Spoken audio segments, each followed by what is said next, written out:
Katakan sebagai seorang manusia likathratin nisyan krono menungso niku terlalu banyak lupanya.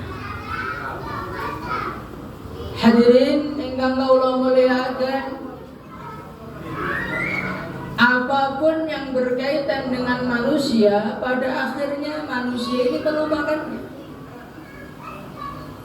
Tetapi di antara perkara yang paling cepat dilupakan seorang manusia adalah pemberian Allah Subhanahu wa Ta'ala. Hadirin yang mulia, kalau kesusahan yang menimpa seorang manusia, terkadang seorang manusia ini memerlukan waktu yang begitu lama untuk melupakannya. Bapak sedo setunggal tahun, kalih tahun, kadang-kadang susahnya dari gila. Tetapi hadirin ingkang kula mulyakaken, nikmatipun Gusti Allah, peparingipun Gusti Allah dumateng manungsa niki boten usah ngentosi setunggal taun, boten usah ngentosi setunggal bulan, boten usah ngentosi setunggal minggu, setunggal dinten. Nikmate tasih wonten mawon, syukure sampun boten wonten. Allah. Monggo kaya sedanten ingkang kula mulyakaken ing dalam majelis ingkang minulya niki, monggo pertama-tama kita nyari malih, kita perbaharui malih anggen kula panjenengan sami syukur dumateng Gusti Allah. Mugi-mugi kelawan syukur kula panjenengan sami kalih Gusti Allah ditulis termasuk golongane hamba-hamba yang bersyukur kepada Allah Subhanahu wa Ta'ala. Hadirin yang dimuliakan Allah Subhanahu wa Ta'ala, salawat saha salam monggo kita aturaken dumateng junjungan kita aturaken dumateng idola kita aturaken dumateng kekasih kita Kanjeng Nabi Agung Muhammad sallallahu alaihi wasallam. Piyantun ingkang pundi sinten kemawon ingkang dadosaken sholawat sebagai amal utamanya, maka Allah Subhanahu wa Ta'ala akan menghilangkan kesedihannya dan akan mengampuni dosa-dosanya. Suatu ketika seorang sahabat datang kepada Rasulullah sallallahu alaihi wasallam, "Ya Rasulullah, bagaimana kalau aku menjadikan separuh doaku adalah bersolawat kepadamu?" Maka baginda Nabi Muhammad sallallahu alaihi wasallam beliau bersabda, "Bagus, kalau lebih banyak maka lebih bagus." Pada akhirnya sahabat tadi mengatakan, "Ya Rasulullah, bagaimana kalau ku jadikan seluruh doaku adalah sholawat kepadamu ya Rasulullah?" Monggo Kanjeng Nabi Agung Muhammad sallallahu alaihi wasallam dawuhaken, "Idzan yukfa hammuka wa yughfar dzambuka." Hai sahabatku, kalau engkau menjadikan seluruh doamu adalah sholawat, dosa-dosamu disepuro, masalah-masalahmu dirampungi oleh Gusti Allah. Monggo kastaten ingkang kula mulyakaken ing dalam majelis ingkang minulya niki, monggo kita sareng-sareng sholawat dumateng Kanjeng Nabi. Muga-muga kelawan sholawat kula panjenengan sami diampuni dosa-dosanya dan diselesaikan masalahnya. Amin. Hadirin yang dimuliakan Allah Subhanahu wa Ta'ala,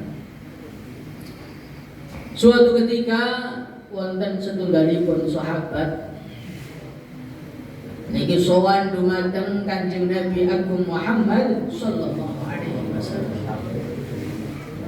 Sahabat wau asmanipun Mu'adz bin Jabal radhiyallahu anhu. Ya Rasulullah, duh Kanjeng Nabi, inni uridu safar. Duh Kanjeng Nabi, kula niki badhe ngawontenaken perjalanan. Fa'ausini, monggo duh Kanjeng Nabi, kula aturi jenengan maringi wasiat dumateng kawula.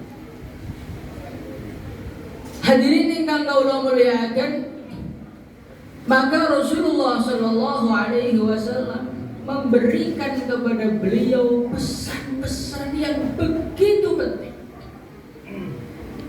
Pesan-pesan yang mana pesan ini tidak hanya untuk sahabat itu saja, tetapi pesan niki nggih kangge kula panjenengan sami. Keranten nopo kaya sedanten ingkang kawula mulyakaken, keranten pada hakikatnya semua manusia, siapapun dia, bagaimanapun keadaan dia, sehebat apapun dia, pada hakikatnya manusia ini memiliki satu kesamaan, hadirin yang mulia. Apa kesamaannya? Kesamaannya setiap manusia pada hakikatnya mereka ini sedang melakukan perjalanan. Mau orang Surabaya, mau orang Madura, mau orang Jakarta, mau orang Amerika, mau orang Eropa, mau orang Rusia, asalkan dia bernama manusia yang hidup di dunia, pada hakikatnya semuanya mengadakan satu perjalanan. Hadirin yang dimuliakan Allah Subhanahu wa taala, perjalanan seorang manusia ini bukanlah perjalanan yang sebentar. Perjalanan seorang manusia ini adalah perjalanan yang begitu jauh sekali. Bukan hanya jauh, hadirin yang mulia, perjalanan seorang manusia adalah perjalanan yang penuh dengan lika-liku dan rintangan, hadirin. Sehingga Sayyidina Ali radhiyallahu anhu suatu ketika beliau mengatakan, min qillatiz zad wa bu'dis safar. Beliau mengatakan kepada dirinya, wahai Ali, alangkah sedikitnya bekalmu, alangkah sedikitnya bekalmu, alangkah jauhnya perjalanan yang akan kau lalui. Hadirin yang muliakan Allah Subhanahu wa taala, perjalanan seorang manusia dimulai dari alam roh. Setelah dari alam roh, Allah masukkan roh manusia di dalam janin yang ada di perut ibunya. Ketika seorang manusia berada di perut ibunya, Masya Allah, maka nakalnya seorang bayi kebahagiaan untuk orang tuanya. Itu bayi itu kalau nendang ibunya ketika di perut ibunya sungguhan. Masya Allah, alhamdulillah anaknya urip. Jadi beling tapi disenengi nalikane teng weteng itu. Lah kadang-kadang belingi sampai tua itu sedigo. Hadirin ingkang kula mulyakaken, kemudian seorang manusia dilahirkan ke dunia. Dia mengalami kehidupan yang begitu mengerikan. Perjalanan manusia dari kelahirannya di dunia dilanjutkan di alam kuburnya. Nanti selesai alam kubur, manusia dibangkitkan dari kuburnya. Setelah dibangkitkan dari kuburnya, manusia digiring ke alam mahsyar. Hadirin yang mulia, para mufassirin mengatakan mahsyar itu nanti tempatnya di negeri Syam. Di saat sampunipun donya niku dikiamataken kalih Gusti Allah, yauma tubaddalul ardu ghairal ard. Monggo bumi niku dirubah bentuke kalih Gusti Allah. Rata sedaya. Setelah itu hadirin yang mulia, manusia akan dibangkitkan dari kuburnya masing-masing. Yang dikuburkan di Surabaya akan dibangkitkan dari Surabaya, yang kuburnya di Temboro akan dibangkitkan dari Temboro, yang kuburnya di Papua akan dibangkitkan dari Papua. Kemudian semua manusia digiring menuju mahsyar. Mahsyar ini masih di dunia ini. Jadi yang jenengan ngomongin Papua bro, maka digiring dari Papua sampai Syria bro. Jalan kaki bro. Tanpa memakai baju sehelai. Hadirin yang muliakan Allah Subhanahu wa taala, maka Sayyidah Aisyah radhiyallahu anha beliau mengatakan kepada baginda Nabi, "Ya Rasulullah, apakah orang-orang mereka ketika bertelanjang tanpa memakai sehelai pun mereka tidak saling melihat antar mereka?" Maka Nabi mengatakan, "Wahai Aisyah, kurang lebihnya apa yang mereka hadapi saking mengerikannya sampai mereka tidak sempat memperhatikan aurat saudaranya."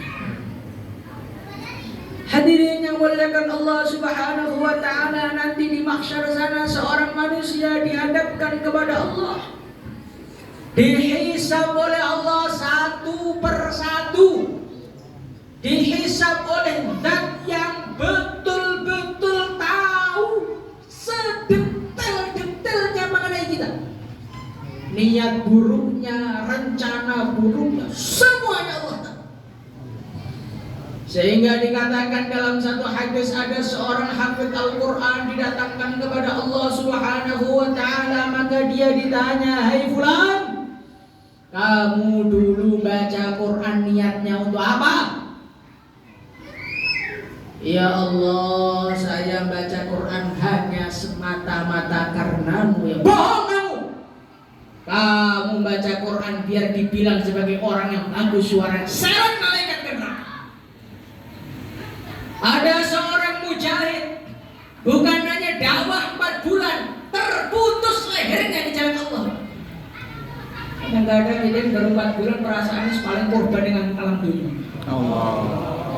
Hadirin yang muliakan Allah Subhanahu wa ta'ala, ini ada orang yang korbannya lebih dahsyat lagi, korbannya lebih banyak lagi, sampai darahnya dia habiskan di jalan Allah.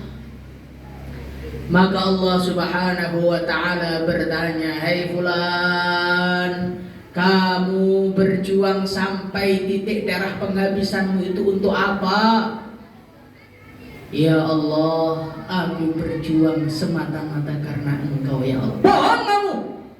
Kamu berjuang liyuqala anta jari." Itu kan biar dikatakan sebagai orang yang pemberani kok kamu. Wa qad yuqalu lak, dan itu sudah dikatakan kepadamu dulu di dunia, seret ke neraka. Hadirin yang dimuliakan Allah Subhanahu wa taala, inilah perjalanan seorang manusia. Perjalanan yang nanti manusia akan diurus oleh Allah. Tidak ada seorang manusia pun yang mampu berbohong di hadapan Allah. Bagaimana mau berbohong hadirin yang mulia, nanti yang laporan kepada Allah bukan mulutnya. Yang laporan kepada Allah adalah jari jemarinya. Yang laporan kepada Allah adalah kakinya. Yang laporan kepada Allah adalah kulitnya. Tashhadu alaihim alsinatuhum wa aydihim wa arjuluhum. Tangannya bersaksi, jarinya bersaksi, kulitnya bersaksi, rambutnya bersaksi. Maka orang yang main HP terus itu nanti kira-kira jarinya ngomong apa di hadapan Allah? Hadirin yang dimuliakan Allah Subhanahu wa ta'ala, maka manusia-manusia tadi mengatakan kepada kulitnya, "Wa qalu li juludihim lima syahidtum alaina." Hai kulitku, ngapain kamu ngomong jujur di hadapan Allah? Ngapain kamu melaporkan semua kenangan kita dulu? Kan kita sama-sama.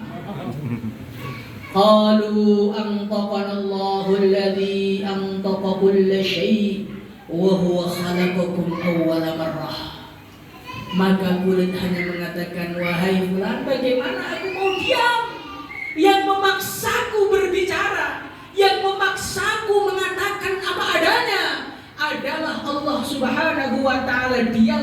menjadikan semuanya berbicara.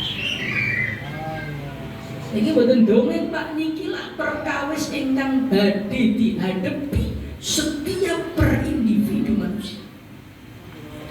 Hadirin yang dimuliakan Allah Subhanahu wa taala, Masya Allah.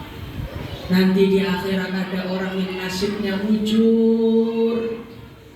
Dia dihadapkan kepada Allah dan Allah mengatakan, "Hai fulan, dulu kamu pernah melakukan keburukan ini, betul ya Allah. Dulu kamu pernah melakukan keburukan ini, betul ya Allah. Dulu kamu pernah melakukan keburukan ini, betul ya Allah." Saking banyaknya dosa yang Allah ceritakan kepada dia, sampai dia merasa hancur sudah. Tiba-tiba Allah mengatakan, "Kumu maghfuran lakum, qad buddilat sayyi'atukum hasanah." Hei fulan, berdirilah kamu dalam keadaan engkau telah diampuni dosa-dosamu. Semua keburukanmu diganti dengan kebaikan. Semoga termasuk kita semua. Amin. Kita ini harapannya ya cuman ampunan Allah tok lah. Amin. Terus dosa kita pun kakean. Dosa kita tesih kita lakoni walaupun tesih kuplukan. Jadi yang itu Masya Allah, celoronan, kausan, maksiat wajar. Kita itu sing luwih nemen sorbanan, jubahan, sing rasani wong. Masya Allah. Rasani teng masjid bisa. Itu teman saya yang itu. Ini ngomong teng masjid tesih go sorban, tesih go jubah. Sunnahe Nabi digo nglakoni maksiat. Niku teng akhirat kira-kira koyo nopo, Masya Allah. Hadirin muliakan Allah Subhanahu wa taala, begitulah perjalanan seorang manusia. Perjalanan yang begitu panjang dan tidak akan berakhir cerita seorang manusia sebelum fariqum fil jannah wa fariqum fis sa'ir, sebagian di neraka, sebagian di surga. Semoga kita termasuk di surga. Amin. Hadirin yang dimuliakan Allah Subhanahu wa taala. Jadi pada hakikatnya semua manusia ini mengadakan perjalanan. Maka karena semua manusia mengadakan perjalanan, sangat-sangat penting bagi kita untuk memperhatikan wasiat-wasiat Rasulullah Sallallahu Alaihi Wasallam kepada orang yang sedang atau akan mengadakan perjalanan. Sayyidina Mu'adz bin Jabal radhiyallahu anhu, beliau mengatakan, "Ya Rasulullah, inni uridu safara fa'ausini."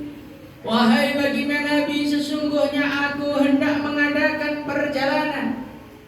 Fa'ausini, mongko kula aturi jenengan maringi wasiat dumateng kawula. Hadirin yang mulia, maka Rasulullah Sallallahu Alaihi Wasallam mengatakan 3 pesan kepada beliau. Napa niku pesene? Ingkang pertama, "U'budillah wa la tusyrik bihi syai'a." Hei Mu'adz, kalau engkau ingin selamat dalam perjalanan, kalau engkau ingin ditolong oleh Tuhanmu dalam perjalananmu, selesai semua masalahmu, dikasih semua jalan keluarnya, kunci yang pertama kata Nabi, "A'budillah wa la tusyrik bihi syai'a." Wa fi riwayatin, "Ittaqillah haitsu ma kunt." Kunci pertama inggih punika kita iki kedah ngawula dumateng Gusti Allah. Hadirin yang muliakan Allah Subhanahu wa taala. Kita pada hari ini mengaku sebagai orang Islam. Kita hari ini mengaku sebagai orang yang beriman. Kita hari ini mengaku sebagai orang yang menghamba kepada Allah Subhanahu wa taala. Tapi hadirin yang mulia, mari kita lihat kenyataan kita. Kepada siapakah hari ini kita menghamba? Kepada siapa hari ini kita menghamba? Al-Imam Al-Ghazali rahimahullahu ta'ala mendikatakan, "Kullun abidun lima ahabba." Semua orang itu pada hakikatnya adalah hambanya perkara yang dia cintai. Tiang sing seneng kali sapi, Pak, maka mau tidak mau dia menjadi hambanya sapi. Sapinya dibikinkan rumah, dicarikan makan. Niku sapi niku jenengan pados dimangan mboten nate matur suwun, Pak. Tiap hari kotorannya kita bersihkan, sapinya marah kita diam saja. Kullun 'abidun lima ahabbah. Semua manusia adalah hambanya perkara yang dicintai. Dia cinta sama HP, pulsa habis dibelikan, baterai habis dicaskan, sampai nyolong listrik masjid, masya Allah. Itu dakwah tapi nyolong, masya Allah. Hadirin yang muliakan Allah Subhanahu wa Ta'ala, orang begitu cinta kepada istrinya, maka dia siap bekerja mulai pagi sampai sore. Dipanggil oleh Allah, hayya 'alas shalah, 5 kali pura-pura nggak dengar. Tetapi kalau kerja tanpa lupa istiqomah dikerjakan 60 tahun, hadirin yang mulia. Maka hadirin yang dimuliakan Allah Subhanahu wa Ta'ala, dalam hidup ini mari kita renungi. Jane kita niku ngawulane teng sinten jane? Teng Gusti Allah napa teng makhluk kita? Gusti Allah. Hadirin yang dimuliakan Allah Subhanahu wa Ta'ala, maka bagaimana hidup sekali ini kita menghamba hanya kepada satu saja, yaitu Allah. La ilaha illallah. Insyaallah tidak boleh. Hadirin yang dimuliakan Allah Subhanahu wa Ta'ala, orang itu kalau menghamba kepada Allah, totalitas hanya kepada Allah. Alaihissallahu bikafin abdah. Semuanya pasti akan dicukupi oleh kita. Niku sing disembah niku pakaian, bojone disembah, tokone disembah. Akhirnya nopo? Akhirnya pertolongane Allah niku mboten dugi. Sing dugi niku masalah, akhirnya tambah dino, tambah ruwet, krana mboten ngawula kalih Gusti Allah. Insyaallah jadi benar. Hadirin yang dimuliakan Allah Subhanahu wa Ta'ala, setelah seorang manusia dia mengetahui dia harus menghamba kepada Allah, dia harus mentaati perintah Allah, dia harus meninggalkan larangan Allah, maka dalam perjalanannya manusia ini kepleset lagi. Pengen jadi orang baik, kepleset lagi jadi ahli maksiat lagi. Kepleset lagi jadi ahli maksiat. Di saat dia kepleset, syaitan datang kepada dia. Pak, sampean itu tidak cocok jadi orang baik. Sampean itu tidak cocok jadi dai, cocoknya jadi preman.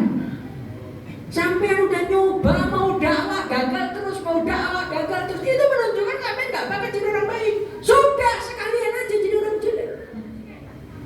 Maka hadirin yang muliakan Allah Subhanahu wa Ta'ala, baginda Nabi Muhammad sallallahu alaihi wasallam memberikan pesan yang kedua kepada manusia yang hampir putus asa. Nabi mengatakan, idza asa'ta fa ahsin. Hai manusia, kalau engkau jatuh dalam keburukan, kalau engkau jatuh dalam kemaksiatan, jangan kau putus asa. Jangan kau katakan, saya tidak bakat jadi orang baik, saya tidak bakat jadi orang soleh pun butuh coba-coba. Ini ahli kitab butuh cocok loh, walaupun anak kiai gak cocok jadi ulama loh nih. Hadirin yang mulia, tapi Nabi mengatakan, idza asa'ta fa ahsin. Kalau kau jatuh dalam keburukan, tambahlah dengan kebaikan. Wa atbi'is sayyi'atal hasanata tamhuha. Ketika keburukan ditambal dengan kebaikan, maka kebaikan itu akan menghapuskan keburukan itu. Maka hadirin yang muliakan Allah Subhanahu wa Ta'ala, begitu banyak dosa yang telah kita lakukan. Jangan kita ini putus asa, tapi tambahlah keburukan itu dengan kebaikan yang setara. Insyaallah dimulai. Dosane nonton TV 4 jam, nggih ijole maca Quran 4 jam. Lho ngene iku wae. Dosane ngrungokne musik 4 jam nggih kudune bayane 4 jam. Nek ngrungokne musik 4 jam kuwi bayar setengah jam ndelok jam mawon. Karena suwi meniki. Hadirin yang dimuliakan Allah Subhanahu wa taala, inilah pesan bagi Nabi yang kedua yang mana kita harus perhatikan sehingga kita tidak menjadi manusia-manusia berputus asa di tengah jalan. Insyaallah dimuliakan. Hadirin yang dimuliakan Allah Subhanahu wa taala, kemudian pesan Nabi yang ketiga ini adalah pesan yang sangat penting. Karena apa hadirin yang mulia? Karena tanpa pesan ketiga dikerjakan, poin yang kedua dan pertama bisa hilang semua hadirin. Napa niku? Wa khaliqin nas bi khuluqin hasan. Rasulullah sallallahu alaihi wasallam beliau menyampaikan kepada Sayyidina Mu'adz, "Hai Mu'adz, wasiat saya yang ketiga, khaliqin nas bi khuluqin hasanin, berakhlaklah hai Mu'adz kepada manusia dengan akhlak yang baik." Hadirin yang dimuliakan Allah Subhanahu wa taala, akhlak ini adalah perkara yang sangat penting.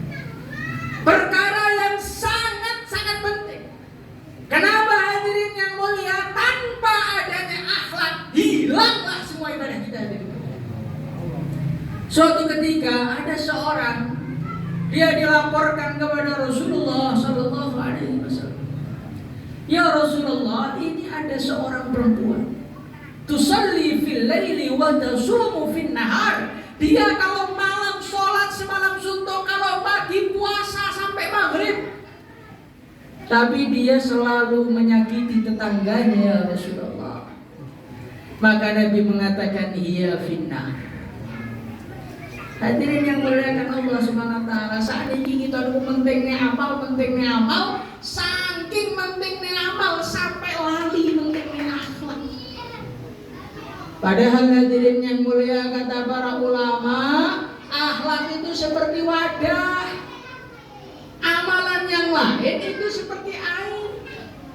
Kalau wadah itu kotor, wadah itu bocor, diisi air sebersih apapun, ya akhirnya habis dan airnya jadi keruh. Hadirin yang muliakan Allah Subhanahu wa taala, dalam satu hadis Rasulullah sallallahu alaihi wasallam beliau bersabda, "Atadruna mal muflis?"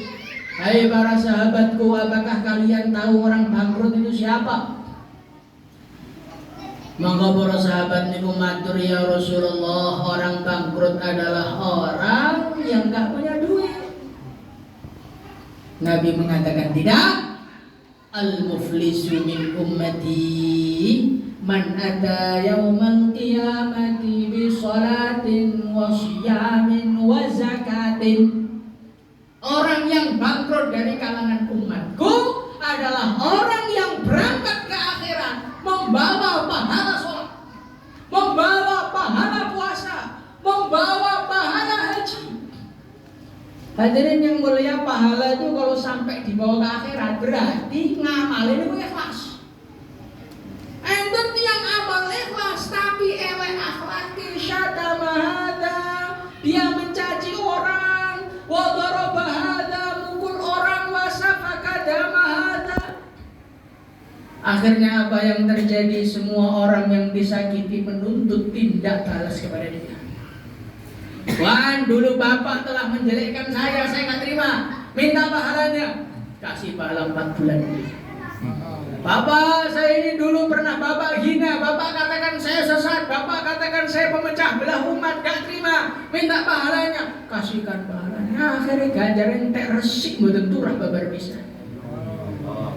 Pahalanya sudah habis, masih datang lagi orang, Pak, dulu bapak bilang saya gemuk, pendek, hitam, jerawatan, keriting, gak laku nikah lagi. Kalau belum terima Pak, minta ganjarannya. Waduh, pahala saya udah habis Mas. Ya udah kalau gitu bawakan dosa saya. Hadirin yang muliakan Allah Subhanahu wa taala, inilah pentingnya akhlak.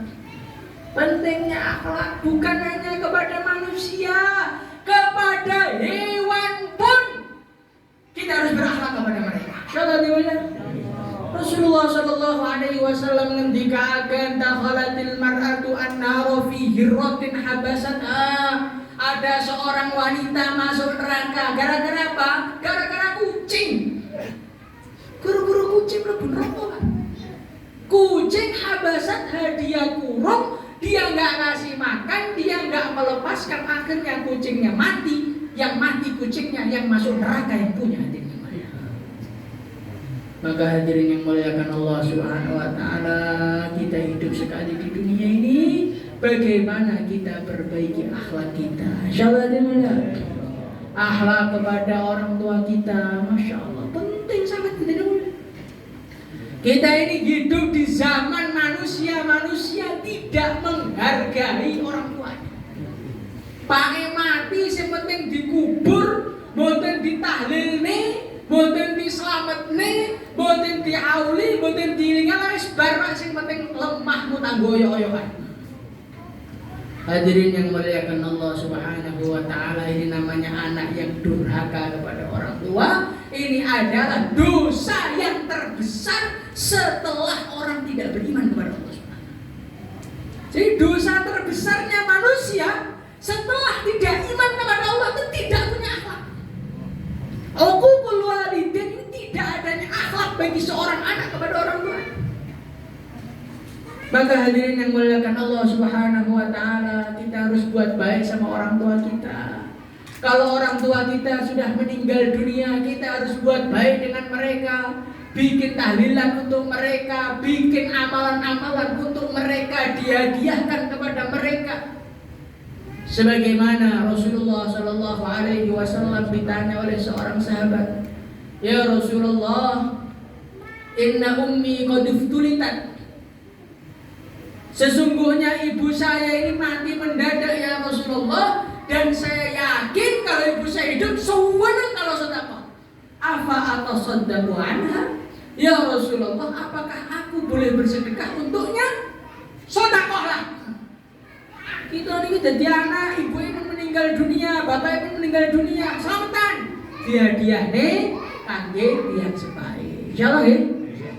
Kita ini, masya Allah, jadi anak kadang-kadang bapak ini pinten-pinten tahun, didungani mboten tahu, diwacane Fatihah mboten tahu, didungani mboten tahu. Maka wisdatan yang kau muliakan, berakhlak kepada orang tua, berakhlak kepada anak, berakhlak kepada tetangga, berakhlak kepada teman-teman, berakhlak kepada orang Islam. Ini adalah perkara yang harus kita wujudkan dalam kehidupan kita. Insyaallah dimana? Tiang Islam itu sa ele-ele, sa beling-belinge, tetap kita harus berakhlak kepada mereka. Usah itu. Al-Imam Abdul Wahab Asy-Sya'rani rahimahullahu ta'ala, beliau mengatakan di dalam Lataiful Minan, beliau mengatakan, hei manusia, kalau kamu mau memandang remeh kepada orang Islam, hati-hatilah. Hati-hatilah, jangan sampai kamu meremehkan orang Islam, sekecil apapun, sejelek apapun, serendah apapun. Karena apa? Karena ketika seorang manusia di dalam hatinya itu sudah ada iman kepada Allah, maka artinya semua makomatnya para wali itu percikannya Allah berikan kepada orang iman tadi. Jadi tiang iman itu sedaya wali, Pak. Sing boten salat, sing ngombe bir, sing zina, kok masih Islam, niku enten percikane para wali. Ampun gitu macam-macam. Hadirin yang muliakan Allah Subhanahu wa taala, itu di antara penyebabnya banyak orang hancur itu ketika dia amal agama, dia memandang rendah kepada saudara-saudaranya yang belum amal seperti dia, yang sudah 4 bulan memandang remeh yang baru keluar 40 hari. Oh purip pisan, oh guru-guru tatang lodi, kita pandang dia dengan remeh. Yang 40 hari memandang remeh kepada yang 3 hari, yang 3 hari memandang remeh kepada yang belum keluar. Sampai ulama pun dicaci, ulama gak khurut mulai hidayah. Hadirin yang muliakan Allah Subhanahu wa taala, masya Allah, ini namanya akhlak yang membahayakan dan menghancurkan. membahayakan dan menghancurkan. Maka hadirin yang muliakan Allah Subhanahu wa taala, bagaimana kita ini jaga akhlak dalam kehidupan kita, khususnya kepada umat Islam. Insyaallah hadirin. Hadirin muliakan Allah Subhanahu wa taala, tetapi sebaik-baiknya akhlak itu kalau nggak mikirkan agamanya saudara muslimnya, itu tidak dinamakan akhlak. Ini ada seorang bapak kaya raya, tiba-tiba anaknya datang kelaparan, Pak, kulo 3 blin dereng mangan, Pak. Nah, kamu nggak usah makan, nak, ini saya kasih mobil baru. Maka anaknya ini sudah teler-teler mau jatuh, Pak, saya ini kelaparan, bukan mobil yang saya inginkan, nasi, Pak. Nggak usah makan, Pak, ini orang saya kasih rumah baru. Akhirnya anaknya mati kelaparan di tengah-tengah mobil baru dan rumah baru. Ini bapak seperti ini, bapak berakhlak apa tidak? Loh, udah ngasih mobil, Pak, udah ngasih rumah, berakhlak apa tidak? Berakhlak apa tidak? Bodoh.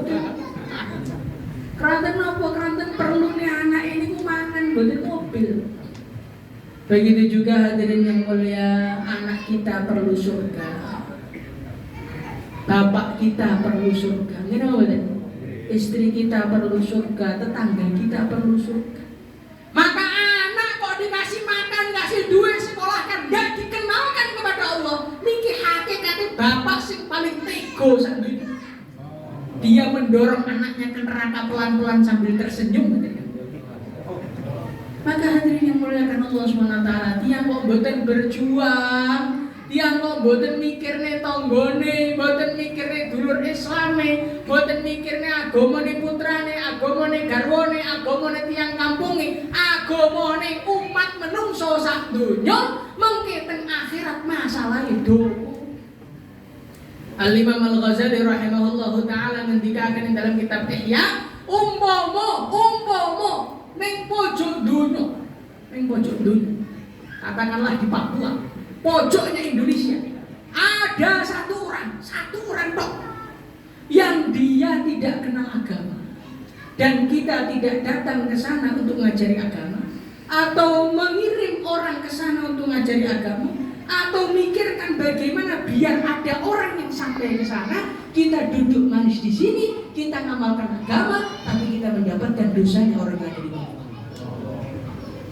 Makanya berarti dakwah itu benar. Dakwah itu sebagai bentuk akhlak kita kepada saudara muslim kita. Maka hadirin yang muliakan Allah SWT, kalau ningali yang Surabaya itu akhlaknya semua saya buktinya saya ini ditaskil langsung ada.